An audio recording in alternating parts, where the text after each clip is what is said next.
The microphone was cold in my hand, the kind of cold that travels straight up your arm and settles in your chest. I remember thinking, this is actually happening, as 300 people stared at me from their white linen tables, champagne glasses suspended halfway to mouths that had stopped moving. My husband, Garrett, was standing 12 feet away with a woman I'd never seen before, his hand resting on the small of her back, like he'd done it 1,000 times. 2 little kids clung to her dress, and the DJ had just cut the music because Garrett had asked him to, so he could make an announcement. Our 6th anniversary party, the ballroom of the Millbrook Grand, the nicest venue in this old steel town that never quite figured out how to be anything other than what it used to be. I'd been planning this party for 4 months. I'll back up, because none of this makes sense without the before.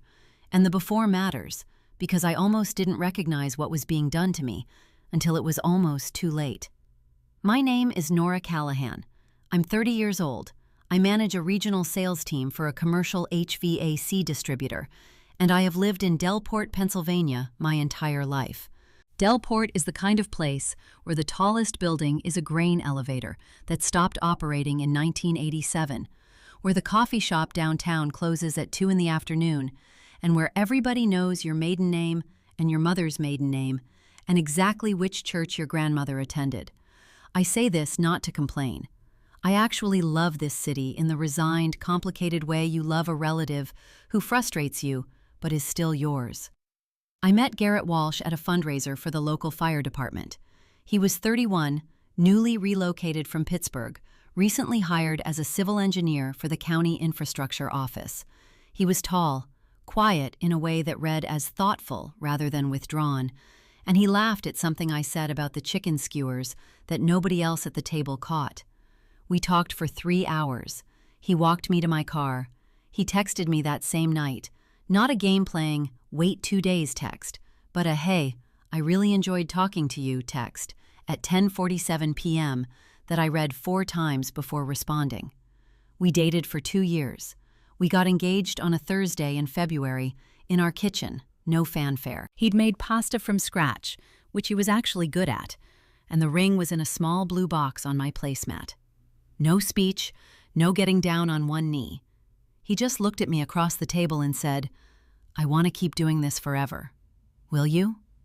I said yes, with my mouth full of rigatoni, and we both laughed so hard I cried. We got married in June at the Riverside Pavilion, 60 guests, string lights, my dog Petra as the ring bearer. She's a 12-year-old dachshund, gray around the muzzle, the kind of dog who moves through life at a speed that suggests she's already made peace with all of it.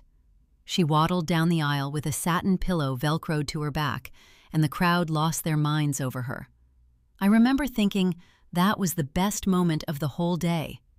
I should have known then what kind of woman I am, someone who peaks emotionally at a dog in a bow tie.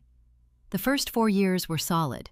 Not perfect, because nothing is, but genuinely good. We bought a row house on Elmfield Street, the kind with a narrow front porch and a basement that floods every March. I got promoted twice. Garrett worked long hours, but came home reliably, brought me coffee on weekend mornings without being asked, remembered things I mentioned once in passing, a book I'd wanted, a restaurant I'd seen online, the exact type of pen I preferred for taking notes. He was attentive in the specific, non-performative way that makes you feel actually known, rather than just tolerated. His family was another matter, but I told myself every family has its thing.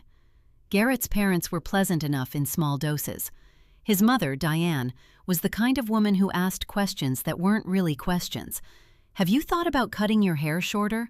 I just think it might suit your face better. Delivered with a smile that dared you to take offense. His father, Roland, was mostly silent and mostly fine. But the real complication was Garrett's younger brother, Derek.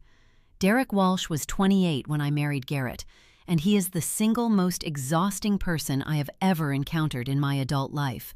Not loud exhausting, not dramatic exhausting, subtle exhausting. The kind of person who operates on a frequency that you can't quite hear, but that gives you a low-grade headache. He was always around, at holidays, at birthday dinners, dropping by the house unannounced on Saturday mornings. Garrett adored him, in that older brother way that's more reflex than evaluation. Derek was funny. Derek was charming. Derek was just Derek. I tried.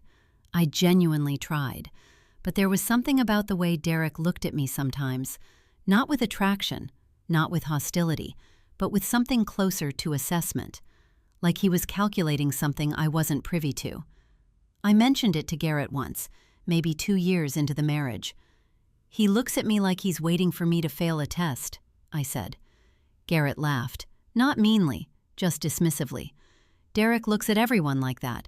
He's just intense. He grew up competitive. You know how it was for him." I let it go. I let a lot of things go in the name of keeping the peace, which is a thing I have since decided to stop doing entirely. The year before everything fell apart started quietly. It was early spring, March, the kind that lies to you, where you get 2 warm days and think winter is over, and then wake up to ice on your windshield for another 3 weeks. I was busy at work, we were in the middle of a major contract push, and I was driving 40 minutes each way to our satellite office in Ridgefield twice a week. Garrett had taken on a consulting project on top of his county job, which meant he was home later than usual, sometimes not until 9 or 10 at night. I didn't love it, but I understood it. We were both building something. That's what I told myself. The first thing I noticed, and I want to be precise here, because this matters, was the phone. Not that he was on it more, but that he was different on it. He'd always been the type who left his cell face up on the kitchen counter, who answered calls on speaker while he cooked, who was almost aggressively unbothered about privacy, in the way only someone with nothing to hide usually is. Then one evening I walked into the living room, and he angled the screen away from me when I sat down next to him. Quickly, like a reflex. He recovered immediately, laughed, said it was a work email he didn't want me seeing because it was boring. I believed him. The second thing was a name. Garrett mentioned someone named Bree in passing, said she was a new coordinator at the county office. I filed it away without attaching any weight to it. The third thing was Derek. We had a family dinner at Roland and Diane's in late March.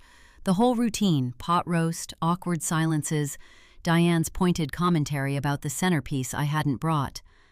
Afterward, while Garrett helped his dad carry dishes, Derek sat down next to me at the dining room table. He poured himself more wine and looked at me in that measuring way. "You seem stressed," he said.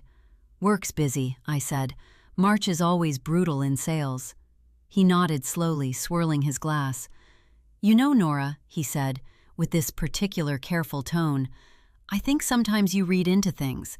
Like, you always look like you're trying to solve something that isn't actually a problem." I stared at him. "What does that mean?" "Just that you can create tension where there isn't any. Garrett's mentioned it. Not as a complaint," he added, holding up his free hand. "Just, he worries about you. Says you've been anxious lately." I hadn't said a word to Garrett about feeling anxious. I hadn't felt anxious until approximately 30 seconds ago. "I don't know what you're talking about," I said flatly. Derek just smiled and looked back at his wine. "See? That reaction. That's what I mean." I wanted to throw the centerpiece at him. Instead, I smiled back, excused myself, and went to find Petra, who had been allowed to come because Diane inexplicably loved her. The old dog was curled under the coat rack by the front door, and I crouched down and buried my face in her warm neck for a long moment while the dinner party hummed on without me. That was the night something shifted. Not dramatically, no thunder, no revelation. Just a quiet internal adjustment, the kind where you realize that a conversation was designed to do something to you, and you're still not sure what or why. I went home. I made a mental note, and I started paying attention in a way I hadn't let myself before. What I found, what I started to find, over the next several weeks, was the kind of thing that doesn't look like anything by itself. A gas receipt for a town 50 miles from Delport on a night Garrett said he'd worked late. A hotel loyalty points email with a stay I hadn't known about. A text preview I glimpsed before he cleared his notification bar that said, "She's going to find out." And then nothing, because he'd seen me look, and his thumb had moved too fast. Every time I raised something, gently, carefully, Because I was trying not to be the anxious woman Derek had apparently described, Garrett had an explanation. The gas receipt was a detour for a site visit. The hotel points were from a conference I'd forgotten about. The text was from a coworker about a project surprise. "You're doing that thing again," he said once, not unkindly, sitting across from me at our kitchen table with a cup of coffee between his hands. "Where you stack things up and build a case." Derek said, "Don't," I said. "Don't what?" "Don't tell me what Derek said about me." He looked at me for a long moment. Then he set down his coffee and said quietly, "I think you should talk to someone, Nora. A therapist. Just to have a space to work through whatever this is. I'm not saying that to be cruel. I'm saying it because I love you, and you seem like you're struggling." I sat there. The refrigerator hummed. Petra clicked across the tile floor from her water bowl and settled under my chair, her warm weight against my foot. And for just a moment, I wondered if they were right, if I was building a case out of nothing, if the thing I was most afraid of was something I was somehow constructing myself. That's what gaslighting does. It doesn't come at you like an attack. It comes at you like a question. "Are you sure? Are you sure? Are you absolutely sure?" Until you're not. I wasn't sure anymore, but I also wasn't done looking. The anniversary party had been my idea. 6 years felt significant, not a round number, just a number that had weight to it. We'd done 5 quietly, just dinner. I wanted to do something real. I booked the Millbrook Grand in January, put down a $2,400 deposit, spent weeks on the guest list and the catering and the playlist. I wanted one night that felt the way the beginning had felt, like we'd chosen each other on purpose, and it still meant something. Garrett seemed happy about it, enthusiastic even in the weeks leading up to it. He helped with the seating chart. He picked out a tie. He kissed me on the forehead the morning of and said, "Tonight's going to be a good night." He was right about that, actually. Just not in the way either of us had planned. Because what I didn't know yet, what I was just beginning to suspect in that slow, nauseating way that feels like the floor shifting under your feet, was that Garrett had spent the last 2 years building something in parallel. Another city, another life, another woman named Bree who was, I would learn, not a coordinator at the county office but his wife, in a ceremony performed 14 months ago in a state that had no idea he was already married. And Derek had known the whole time. The microphone was cold in my hand. I looked out at 300 frozen faces. I looked at my husband standing next to a woman holding 2 small children. I looked at Garrett's face, which had gone the color of old chalk. And I thought about every time I'd been told I was imagining things, every time I'd almost believed it, every single night I'd lain awake arguing with my own perception. I brought the mic to my lips. I said, "And now for my surprise." The room didn't freeze all at once. It happened in a wave, the people closest to Garrett first, then spreading outward, table by table, like a slow exhale going silent. I watched it happen from the stage. The DJ had his hand on the soundboard, and he wasn't moving. The caterer, who'd been refilling a water pitcher near table 7, had stopped mid-pour. Garrett took one step toward me, just one.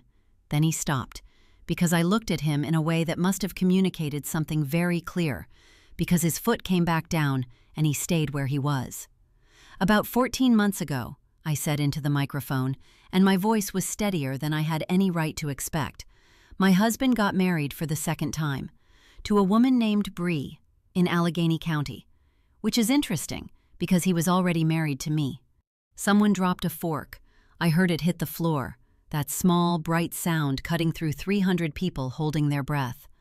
Bree, and I saw her clearly now, maybe 27, dark hair, wearing a cream-colored dress that suggested she'd been told this was a celebration, had gone absolutely still. The 2 children, a girl who looked around 4 and a boy maybe 2, were still clinging to the fabric of her skirt.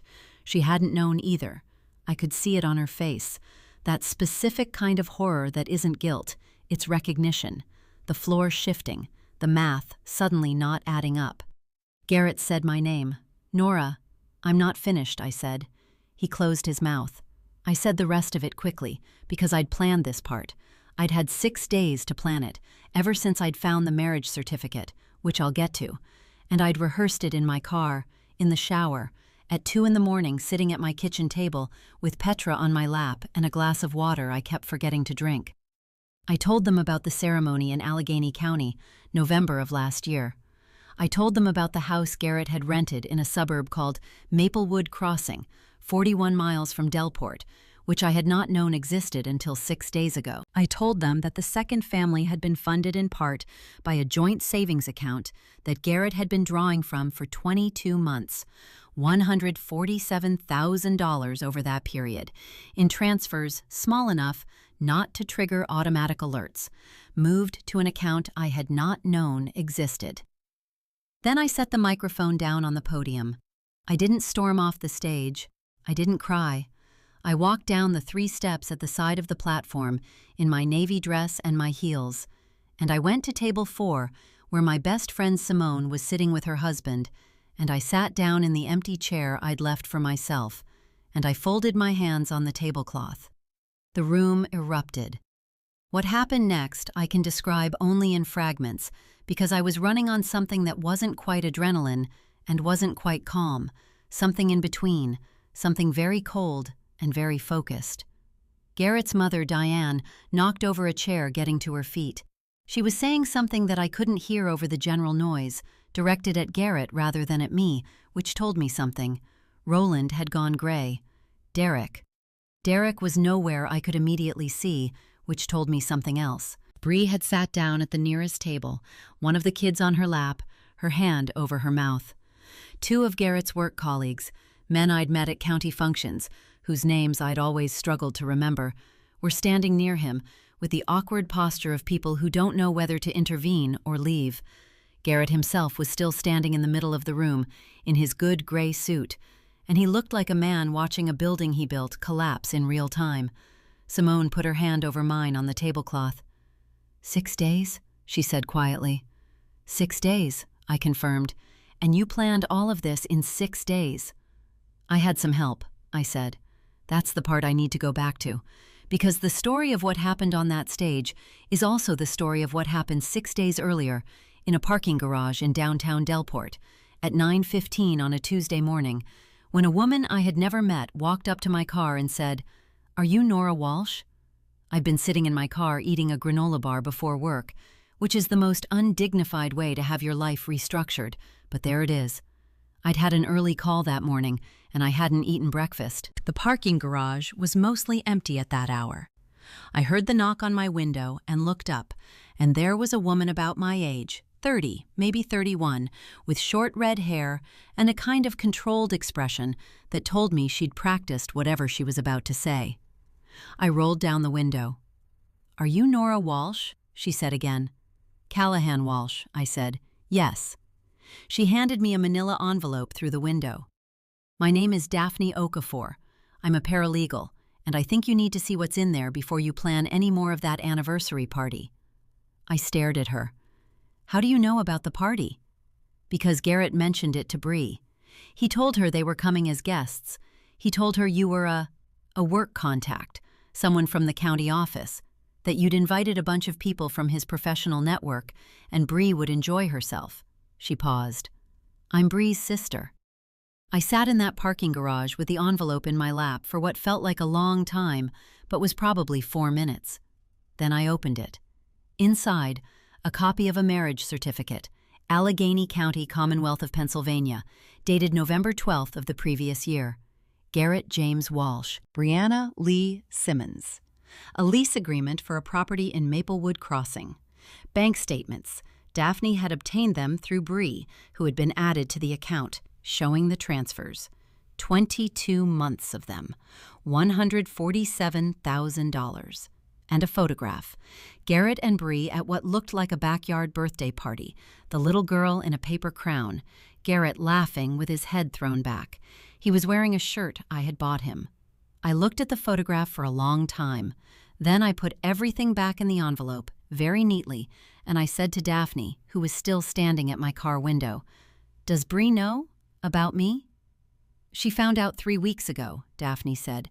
She's not doing well. She has 2 kids under 5. She left her job when the baby was born, she thought. Daphne stopped herself. She's not your enemy. I want you to know that. I know, I said. And I did. I'd seen enough of Garrett's mechanics by that point to understand that nobody in this situation, not me, not Bree, was anything other than a variable he'd been managing. She wanted to go to the police immediately, Daphne said. Bigamy is a criminal offense in Pennsylvania, second-degree misdemeanor, up to 2 years. I told her to wait, because I wanted to find you first. Why? Daphne looked at me steadily. Because you had an anniversary party already planned, and I thought you might want to use it. I called in sick to work that morning for the first time in 3 years. I drove to a coffee shop in Ridgefield, not Delport, somewhere nobody would recognize me, and I sat in a booth for 4 hours with the envelope and my laptop and a legal pad. I wrote down everything I knew, everything I could document, and everything I still needed. I called my attorney, Rhonda Peck, who had done the closing on our row house and who I trusted, and I left her a voicemail that was much calmer than I felt, asking her to call me back as soon as possible about a time-sensitive matter.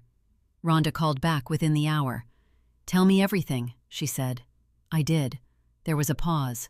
Then she said, "First question, are you safe?" "Yes." "Second question, do you want to protect the assets before he knows you know?" "Yes," I said. "How fast can we move?"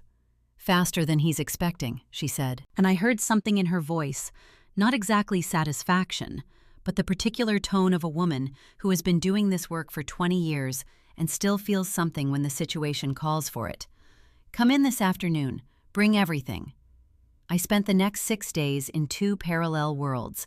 In one of them, I was finishing the party arrangements, the seating chart, the final catering head count, calling the Millbrook Grand about the AV setup. I texted Garrett about the centerpieces. I asked him what time he thought we should arrive.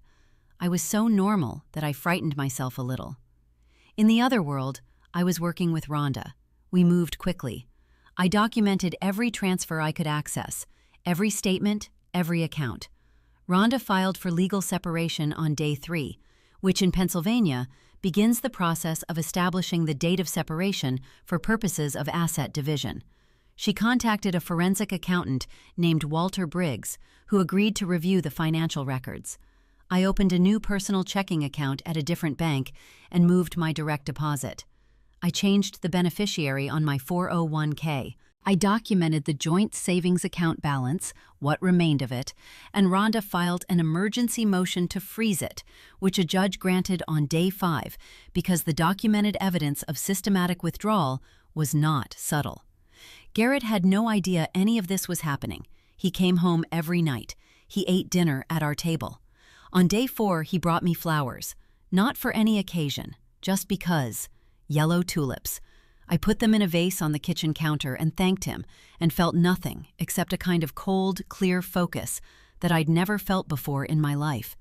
Petra watched me from her dog bed in the corner of the kitchen, her gray muzzle resting on her paws, her eyes following me with the patient attention of a very old creature who understands more than she lets on. "I know," I told her on the 5th night, after Garrett had gone to bed. "I know, girl." She thumped her tail once against the fleece blanket. On day 6, I called Daphne Okafor. "Tell Bree I'd like to meet her," I said. "Not before Saturday, after." There was a silence. "After the party?" "After the party," I confirmed. "I need her there. I need everyone to see." Another silence. Then, "She'll be there. She's honestly, Nora. She wants him to face it. She wants to look him in the eye." "So do I," I said. "So does the rest of Delport." Which is how, on a Saturday evening in June, in the ballroom of the Millbrook Grand, a woman named Bree walked in with her 2 small children and her husband, who was also my husband, and stood there while 300 people slowly realized what they were seeing. And then I picked up the microphone. Now Garrett was somewhere in the middle of that ballroom, and the noise was enormous, and Simone's hand was still over mine on the table, and I was watching him scan the room with the frantic energy of a man looking for an exit that doesn't exist. His eyes found mine across the distance. He started walking toward me.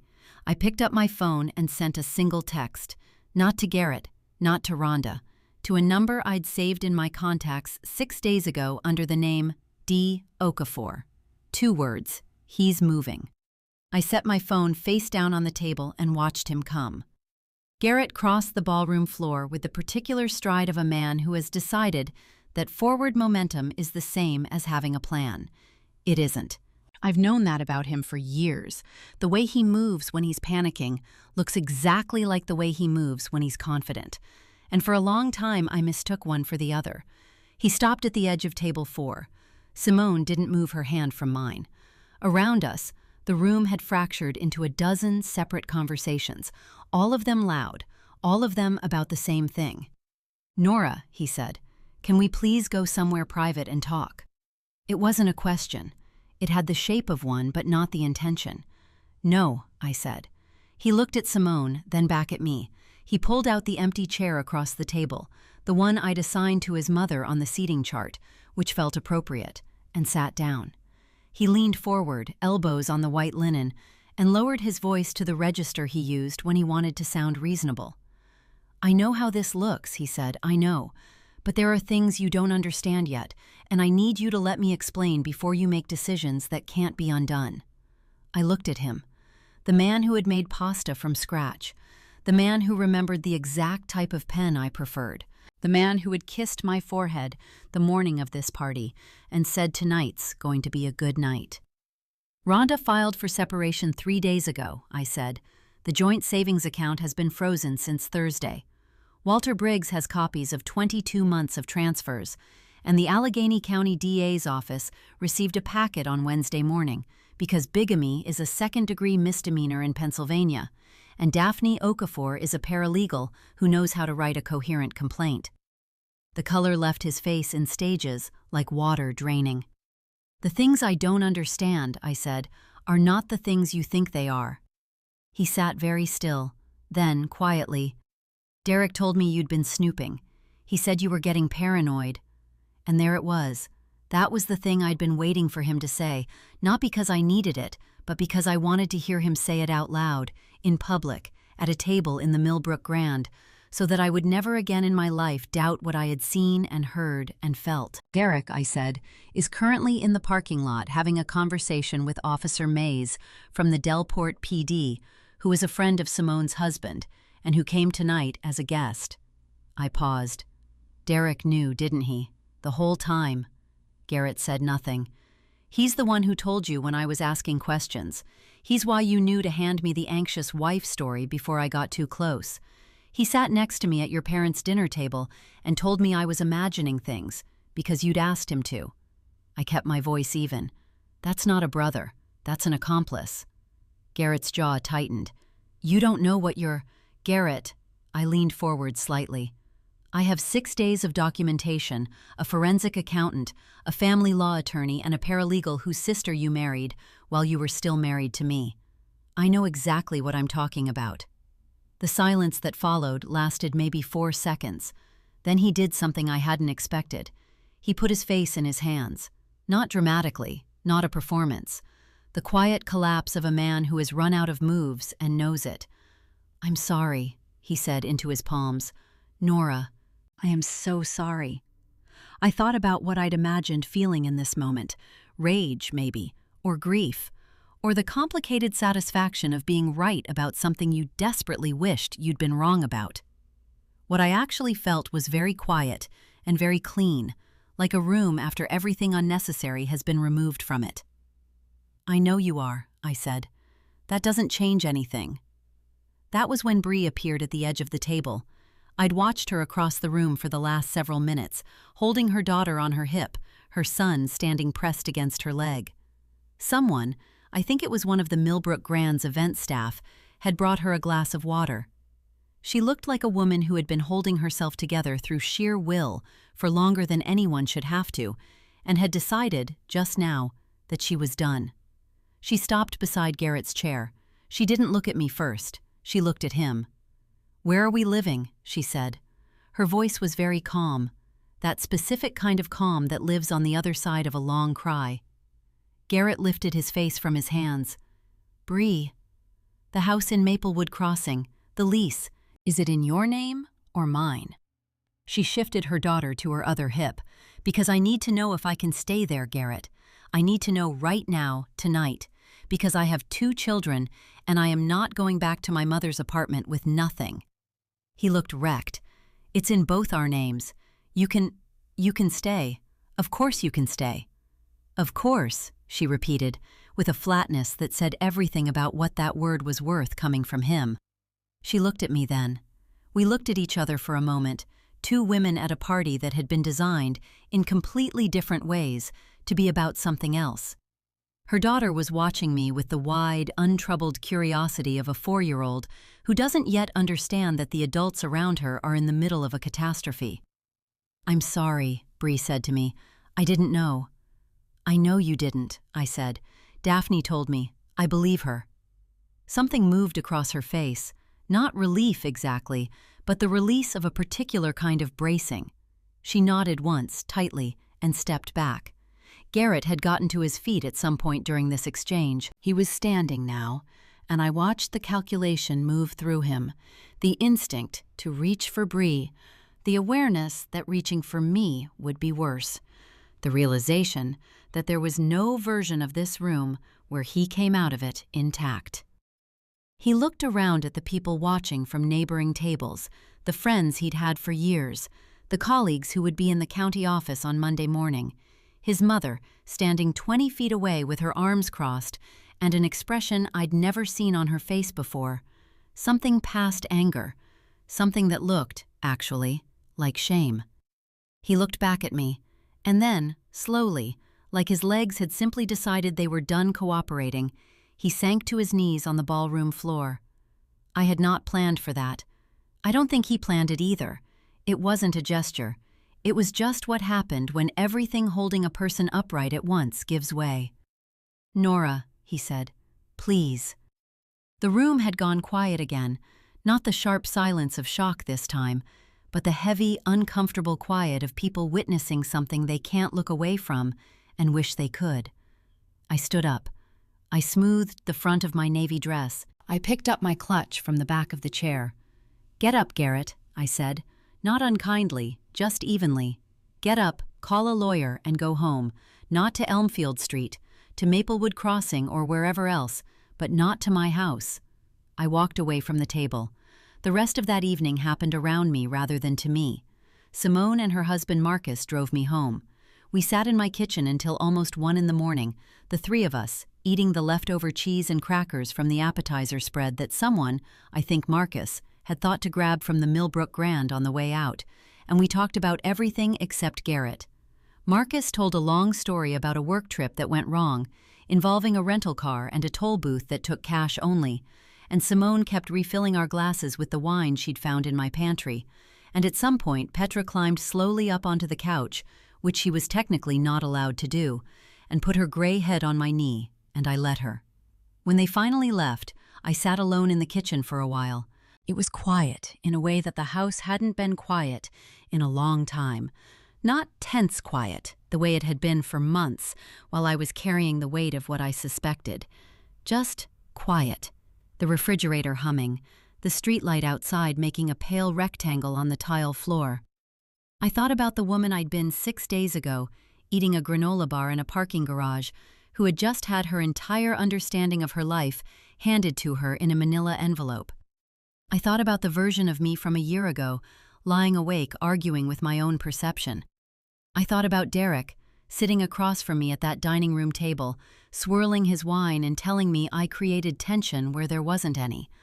Derek, as it turned out, had a few problems of his own by the time that night was over. Officer Mays, who was, as I'd told Garrett, there as a guest, had a conversation with him in the parking lot that was brief but consequential, because Daphne's complaint to the DA's office had included documentation of a wire transfer that ran through Derek's personal account, which made him something more than a bystander. I learned this later from Rhonda, who had a talent for knowing things quickly. "Accessory to financial fraud is a word people use loosely," she told me, "but it is not a word anyone wants applied to them professionally." Derek worked in commercial real estate. He had a license to protect. The divorce took 11 months. Pennsylvania requires a mutual consent period, and Garrett did not, to his credit, make it ugly, or perhaps more accurately, he had no leverage left with which to make it ugly. Rhonda was thorough. The forensic accountant Walter Briggs produced a report that accounted for every dollar of the $147,000 in transfers, and the settlement included full restitution of that amount plus interest, structured as a lien against the Maplewood Crossing property, since Garrett's liquid assets had largely gone toward funding a second household for 2 years. I kept the row house on Elmfield Street. I kept the 401k contributions made during the marriage. I kept Petra. The bigamy charge proceeded separately from the civil matter.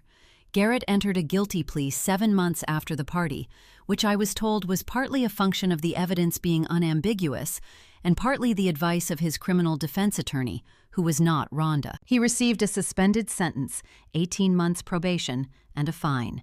He kept his engineering license, which I found mildly aggravating, but Rhonda told me that outcome was typical and that I should focus on what I'd actually won rather than what the system had declined to take from him. She was right. She usually was. Bree filed for annulment of the Allegheny County marriage, which was straightforward given the circumstances. The last I heard, through Daphne, she had gone back to work, something in healthcare administration, and her sister had moved in temporarily to help with the kids. I thought about her sometimes, not with any complicated feeling, just with the simple recognition that we had both been variables in someone else's calculation, and that we'd both survived it. I heard from Diane Walsh exactly once after the party. A card, handwritten, that arrived about 3 weeks later. It said, "Nora, I owe you an apology for things I should have seen and said. I hope you are well, Diane." It was the most direct thing she had ever said to me. I put it in the folder where I kept documents that mattered, between the signed settlement agreement and the deed to the house. I am 31 years old now. I still manage the regional sales team. I still live on Elmfield Street, in the row house with the narrow porch and the basement that floods every March. Last spring, the flooding was bad enough that I finally called a waterproofing company, which cost me $3,800 and was worth every cent. I had the guest room repainted, a deep green, almost the color of pine needles, because I'd always wanted it that way, and there was no longer anyone to say they preferred the beige. Simone comes over on Thursdays. We've made a habit of it, nothing planned, just dinner, whatever's easy. Sometimes Marcus comes, sometimes it's just us. She has never once said, "I told you so," which is the mark of a real friend, because she did tell me so, gently, about 8 months before everything broke open, and I hadn't been ready to hear it yet. Petra turned 13 in February. The vet says she's healthy for her age, which means slow and deliberate and very certain about what she wants and what she doesn't. She still sleeps on the couch, which she is still technically not allowed to do. I've stopped enforcing it.